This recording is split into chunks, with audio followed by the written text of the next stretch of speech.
Kenny, I want to thank you so much for coming in today and taking the time to share your story with us in particular. So let's start with where everything started for you. You know, when you started to struggle with addiction, how old were you? How did it start? You know, kind of the background. Yes, ma'am. So I was 11 years old the first time I put substances in my body, and yeah, it started with I grew up in the Iroquois projects, very poor family. We didn't have too much money, and we moved from the south end of Louisville to a suburban neighborhood in Fairdale, and I found myself just in a new setting, a new lifestyle, and just all these kids were running around playing in groups of kids, riding bikes and stuff, and I wanted to hang out with them. I wanted to be cool, and so I started making friends, and I made the wrong friends. This was an older group of kids, and they were smoking marijuana, and I remember having a panic attack, an anxiety attack, because I was terrified that I was going to get caught. But I also remember making it home that day on my bike and sitting down and putting headphones on my head and just taking this deep breath of relief and thinking to myself, like, this is it. This is what I've been missing my whole life. And that was when the magic so-called happened for me. And by the end of that summer, I had overdosed 7 times already. At the age of At the 11? age of 11, yeah. Wow. Yeah. I'm one of them people that once I put a mind or mood altering substance in my body, I cannot stop. And there was never any, there was just no thought behind it of questioning what I was doing. I just was feeling this void inside, this craving and this hunger inside that I had absolutely no control over. My mom, she suffers from schizophrenia and bipolar, and she takes a lot of different medications. So 4 of them overdoses were through trying different amounts and different things of prescribed mental health medications. And I had tried many drugs by the end of that summer as well.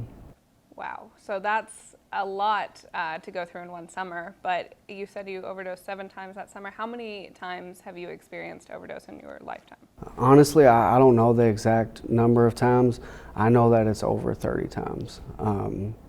And through working the 12 steps and doing the 4th step, this fearless and moral inventory on my life, I really tried to figure out how many times. And I know that it's over 30 times. Wow. Yeah. And at least half of them times I was revived by Narcan. Now, did you ever go to treatment, or did you ever end up in prison because of this? My story has to do a lot with institutions. My parents, they were good parents. They wanted the best for me. And they tried getting me into a doctor and getting me help. And so at the age of between 13 to 16, I was institutionalized 4 different times. At the Brook Hospital, I went to a place in E-Town called Spectrum, and them places tried helping me, but I didn't know I had a problem. I didn't think I had a problem. I didn't know I had a problem. I was really just mad at them and rebelling against anything that they were trying to help me with.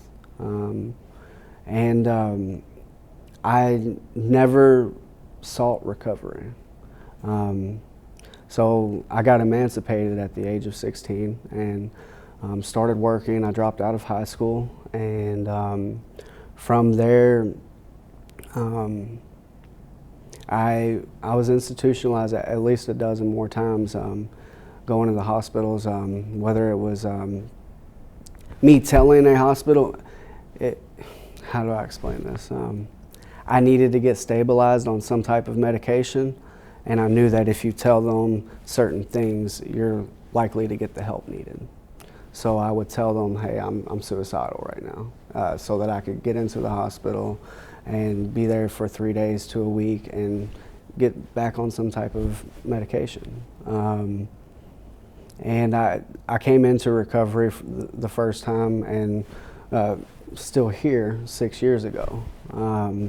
That was after an intentional overdose and suicide attempt, where I shot up a gram of heroin and took 10 Xanax bars with it. I had been living at the Economy Inn Motel for the last 2 years of my addiction, and I was miserable. I hated myself and what I had become, and the father that I wasn't being that the father that I knew was there, but just couldn't be. And I woke up in the hospital, and my dad was holding my 2-year-old son, my then 2-year-old son, Bryce, and he just looked at me and said, "Kenny, how could you do this to him?" And I remember I had all these tubes down my throat, and I was on a ventilator, and I was trying to squirm and get out of the bed, and I wanted to scream, but I couldn't scream, and something changed in me in that moment. It was like a blanket of warmth, just if you can imagine a warm blanket coming over you. From my head to my toes, every hair on my body stood up. Tears started rolling down my face, and that was my first experience with God. I believe that to be a very profound spiritual experience that I had. And when I left the University of Louisville Hospital about 2 weeks later, I went to the Society of St. Vincent de Paul, and they had just created a new program there. It was David Tarullo's Men's Emergency Recovery Program. And that place is where my recovery started. And I'm still here today from that place, saving my life. They loved me back to life, and they helped me find the real Kenny again. And inspired transformation and just who I really am and who I'm meant to be, helped me find my purpose. That's incredible. So that was going to be my next question, was what kind of was the final straw in terms of making your way toward recovery? It sounds like it was your son. And how long ago was that? That was 6 years ago. Okay. That was 6 years ago, and it really took the pain. They say our painful past is our greatest asset. And looking back on it now, I see that I'm able to help others with my experience, like we were talking about, our stories. There is so much power in our stories, and being able to vulnerably own that and share that with others. And at that time in my life, I had nothing. I had no one. I prided myself on being the middleman of all middlemen, and I was surviving as a booster, boosting from stores and through my drug addiction, trying to trade and wheel and deal, you know. And it really came back down to fatherhood. Speaking of your story, I think that we're kind of at a point in terms of thinking about addiction differently, and we're talking more about how people need treatment rather than incarceration. But then when we talk about treatment, I don't know that most of us really know what that experience is like. You know, we hear sometimes people go to treatment, it doesn't work, and they go back multiple times. Mm-hmm. And obviously you hit a turning point, and it worked for you, definitely. But what was that experience like for you? What did treatment look like for you? Treatment for me was very intense. This was a very intensive program, and it looked like a very full schedule. Every single day giving me something to do. Wake up in the morning meditation, go from that to chores, from chores to a morning meeting to 3 hours of intensive group therapy. After that, we would have another meeting to walk to be at after that, eat dinner, and come back and do an accountability group or a class. After that, nighttime meditation, straight to bed. Within that structure, it was a very intense, high volume of therapy on trauma. and being able to take a look at the shadows of my past, so to speak, with a group of men, and having support around that, and the accountability there was everything, you know, and also it being long-term. It being long-term treatment. I know that I needed that, and working in recovery now, I know that that's a need.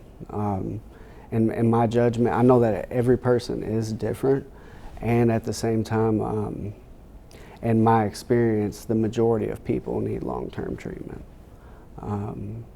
So combining like the 12 steps of Alcoholics Anonymous with intertwining that with some very deep intensive therapy as well. That's what that looked like for me. And how long were you with that group? I was with that group, it phased out a little bit. I was with them for a little bit over a year. Okay. A little bit over a year. And I continued to go back there, giving back, teaching classes for another year after that.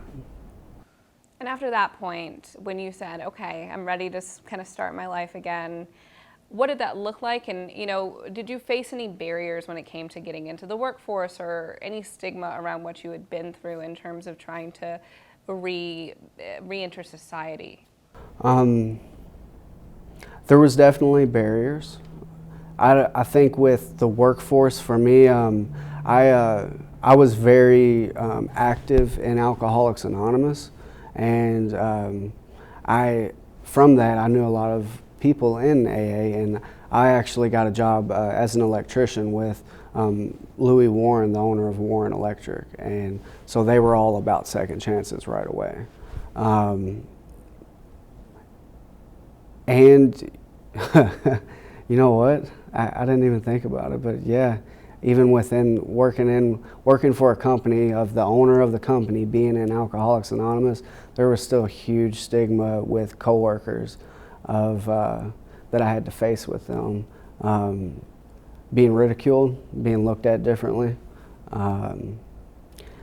Construction industry can a lot of times model toxic masculinity, so to speak.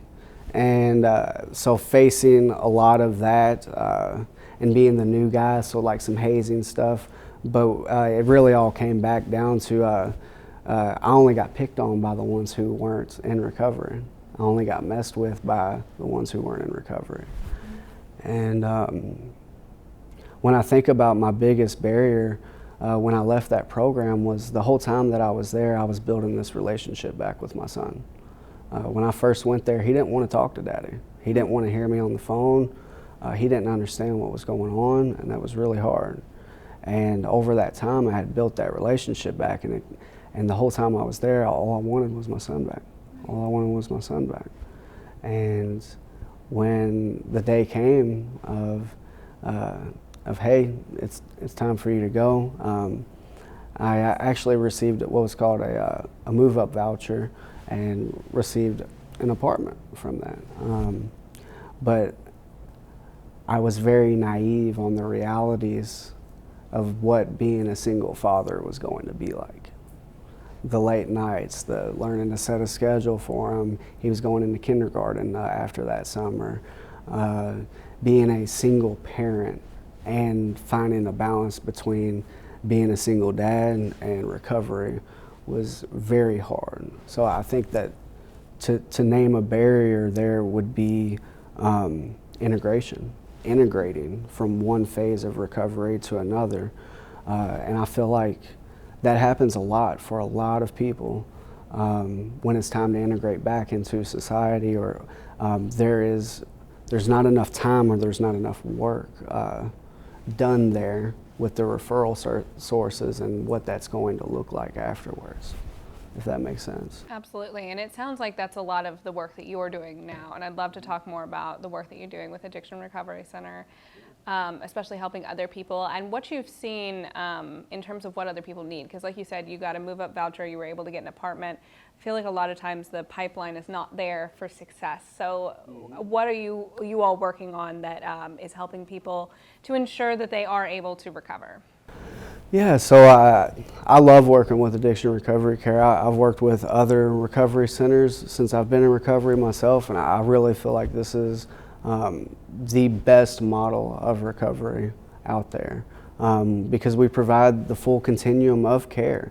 When they're in phase 3 and doing their internship, and the way that is molded into phase 4, and the timing that is set place there with the referral sources, the crisis to career model they're working on, building them job skills, and that the whole time that they're there, when you're in phase 3 to phase 4, you've been there for 9 months to a year long. They've built a very strong support system and support group around that. When you team that with we work with with Goodwill, and they have 3 different, is it 3 or 2? We have 3 different life skill training programs, soft skills and RISE for job training as well, and job placement as well. When it comes to job training, life skills, and job placement, I believe that we hit it full spectrum. The continuum of care through long term is huge. I think that really sets us apart from anywhere else. And really our success rate, we have that 86% success rate being measured 2 years out. And that's not just clean urine, that's being clean and sober, that's being a productive member of society and still holding a job. I think that speaks a lot for itself, you know. And people like you helping, I'm sure, is incredible. For having someone that can relate, I'm sure, is a huge part of the success that you all see as well. 100%. I believe that somewhere close to 70 or 80% of the employees that work with addiction recovery care are in recovery or have went through the program themselves. That and we're a faith-based program. And I truly believe that makes the biggest difference. It really does. I've worked for 3 different private insurance companies in recovery, and the moment I met my boss and talked to him, I knew something was different about this place. And it comes back to God. And we don't shove Jesus down someone's throat right away. Like we work the 12 steps, but really all of recovery for me, and what I know and have seen work so many times, is God's hand. It's God, the universe, Jesus, whatever you want to call it, moving in these places. And that's where I see the love that comes from us, and that's also where I see the most significant change happening. And your story is making a lot of changes, and I want to talk about kind of reducing the stigma. We're seeing stigma change a little bit around this issue, but you recently got to go talk to the President of the United States about your own story. So talk a little bit about that, and then the way that you're seeing people's attitudes change around this issue, because I'm sure 6 years ago, when you started your journey of recovery, people probably acted very different. I know that we talk about addiction differently now, you know, so the progress that you've seen in this realm in the last couple of years too. Yeah, so getting to go to the roundtable discussion with the president, that was the highest honor, to get to take my story to the White House. If you would have told me that 6 years ago when I first got sober, I would have told you were crazy. Like, there's no way that's going to happen. I'm very grateful that I can help in this way. Sharing my story and being the change that I want to see in the world. I trust that now more than ever. And I promised the Office of National Drug Control Policy, I promised Tom Murphy up there that I would keep sharing my story. He actually he lost his son 2 years ago to a drug overdose. And when I realized, like, here are these people in power, I learned that Donald Trump's brother suffers from alcoholism. I learned that this has touched every life in one form or another. And to get to be a part of the change that's happening and the transformation of destigmatizing and decriminalizing addiction, it's something that I would have never imagined, and it's God for me. Like it's God, you know. Some of the things that I have seen differently is, you know how they say, can't teach an old dog new tricks, Yeah. you know? Well, I work a lot with the families as a community liaison with addiction recovery care. And some of the grandparents or parents, they really, I'll talk to them for hours sometimes and tell them my own story. And when I first speak with them, they're telling me, hey, he needs to make the right choice. He's got kids, he's got this, he's got that.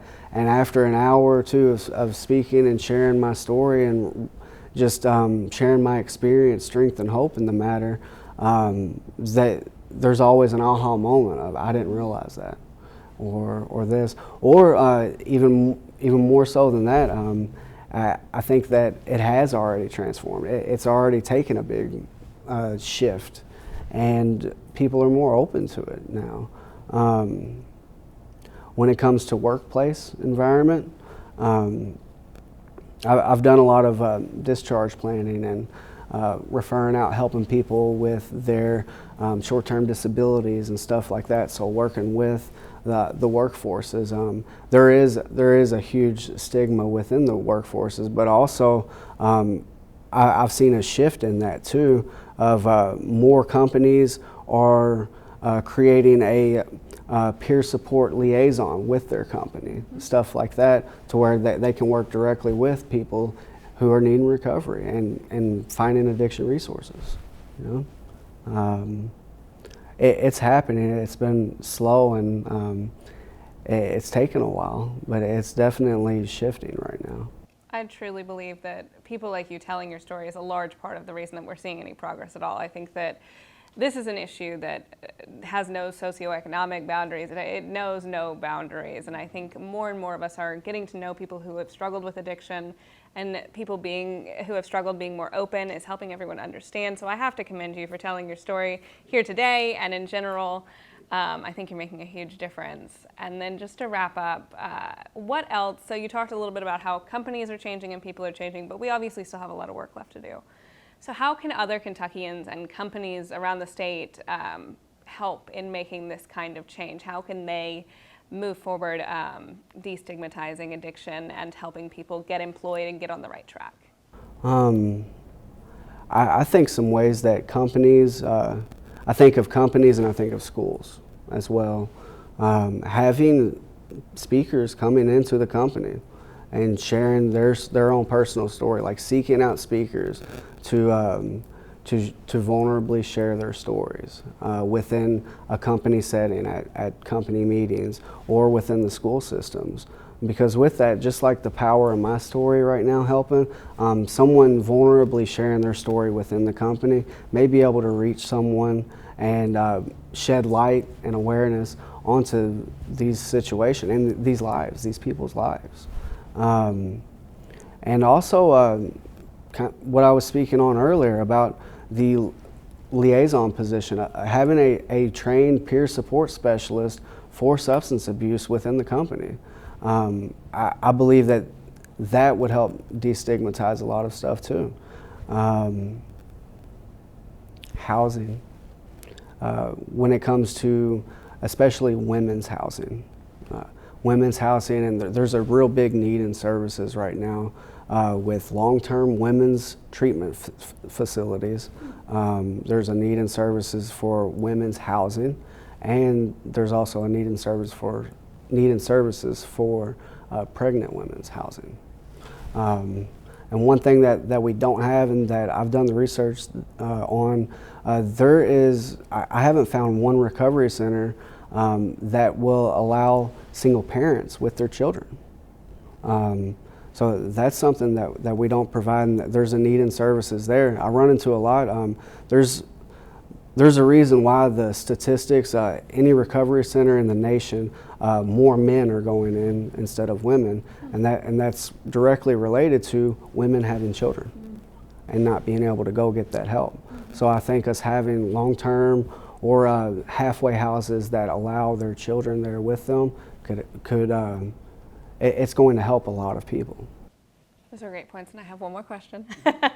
So the coronavirus pandemic, we've seen a lot of changes in all aspects of our lives, but we've heard a lot of news lately about increases in overdose deaths and the struggle that people who struggle with addiction are experiencing because of this. I know things have started to open back up a little, and there's a little bit of change, but can you kind of shed some light on what it would have been like to have gone through this pandemic if you were still struggling with addiction, and maybe what we can do to help those people during this time too? Yeah, it would have been extremely hard because all of recovery is about the more we get outside of ourselves, the more we find ourselves. So I say that to say this is an active addiction, isolation. Our minds want us alone, and that's where that monkey will come up on your back and it'll start tricking you. I always use the scenario of the angel on one shoulder and the devil on this one telling you what to do. Isolation is our worst enemy. It really is. We can be our own worst enemies when we're isolated. And it would have been extremely, extremely hard to get and stay sober. There is a ton of Zoom meetings out there. There's a ton of resources out there. And at the same time, we need more. Mm-hmm. We need more. What I've noticed with setting clients up with Zoom meetings, whether it's AA, NA, codependency, and all, there's a ton of meetings out there, but it's not the same as this. Right. And with that, there's also, in a lot of them meetings, there's so many people in one meeting. If somebody needs to say something or get something off of their chest, they may not have the opportunity to do that. Right.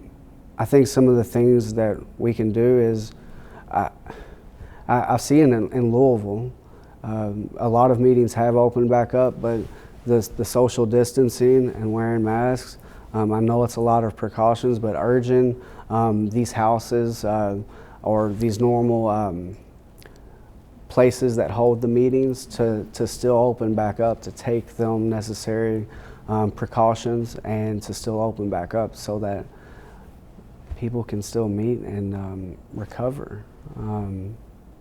I've thought a lot about this, and I really don't know what else that we can do. But the only other thing that I can think of is like an on-call peer support specialist, or 12 steps have, they call it going in 12 stepping someone is going to, like if my sponsee relapsed, I would call my sponsor or I would call another support group member, and we would go over there and we would 12-step them. We would talk to them. We would help them through it. We would help them figure out what to do. Maybe having some type of organized plan within different communities for that to take place with meetings. Keeping numbers small, whether it's not too large of numbers, 3 to 5 people, being able to go meet at houses and having meetings within houses. I truly believe that meetings don't keep you sober, and it's more about the connection with another person. Mm-hmm. So